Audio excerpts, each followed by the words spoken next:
the St Patrick's Day Parade, remember RTE Security, Dublin 775 201. All my love, all my kissing, you don't know what you've been missing. Oh boy, when you owed me, oh boy, oh me that you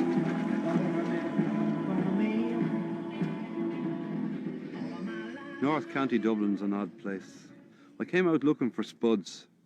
Saw a likely looking green barn, opened the door, not a spud in sight. Instead, my eyes were met by glitter, glamour and razzmatazz, because this is where Dublin Tourism store the floats for the Paddy's Day Parade.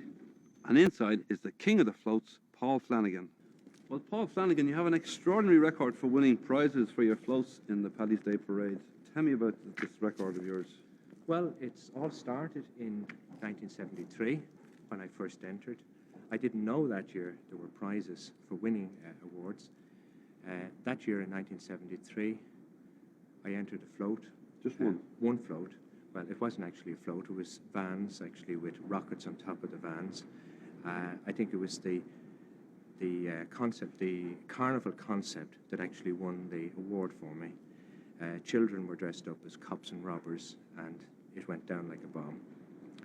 The following year, 1974, I had a float for the first time in the parade, and that, of course, was on, as far as I recall, it was on Doctor Who and the Daleks that particular year, and that won again. 1975 was the year we got the first prize, not the Premier Award. I was a year ahead of myself. I did the American Civil War team, and ever since 1975, 1976, right up to the present time, I've actually won the Premier Award. Are you consumed by this need to defend your title every year?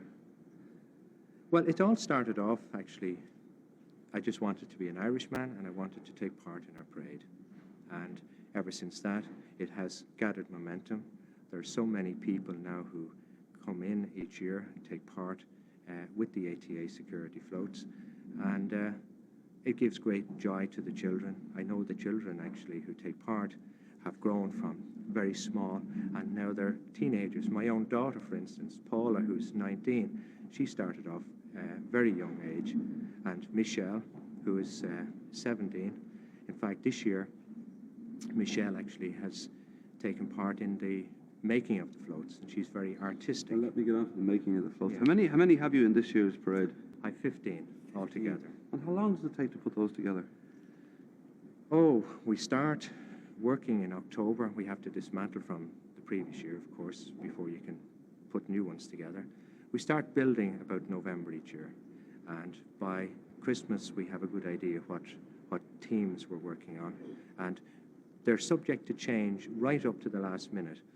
Generally, you get teams from the various kiddies, movies and books and cartoons, or various characters that might be in the public eye at that time. But who builds these? Are you a specialist builder at this stage?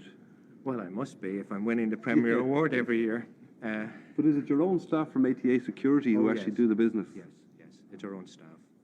And had they any previous training in this? No, we learned it the hard way. We tried different methods. First, when we started building floats way back in the 70s, we tried one year paper mache. Well, it was still wringing wet after 3 months trying to dry it, going down on Collins Street, and we were praying that the thing would hold together. Since then, of course, we've adopted methods which are more suitable to our climate here in Ireland, the damp climate we have. So they're solid, well constructed, and they can stand up to a fair amount of wind. Paul, apart from having your floats in the parade tomorrow, there's another honour coming your way. You're the Grand Marshal. What does that entail? Well, it entails actually leading the parade. I'll be dressed up in top hat and tails, wearing the traditional sash. I'll be carrying a walking stick, a shillelagh, and a great bunch of shamrock. Where will you be getting the shamrock from? Oh, a good friend down in Rush, William Rurock, who is well known for his flower growing, etc. He's managed to grow some very nice shamrock, which I'll be wearing tomorrow.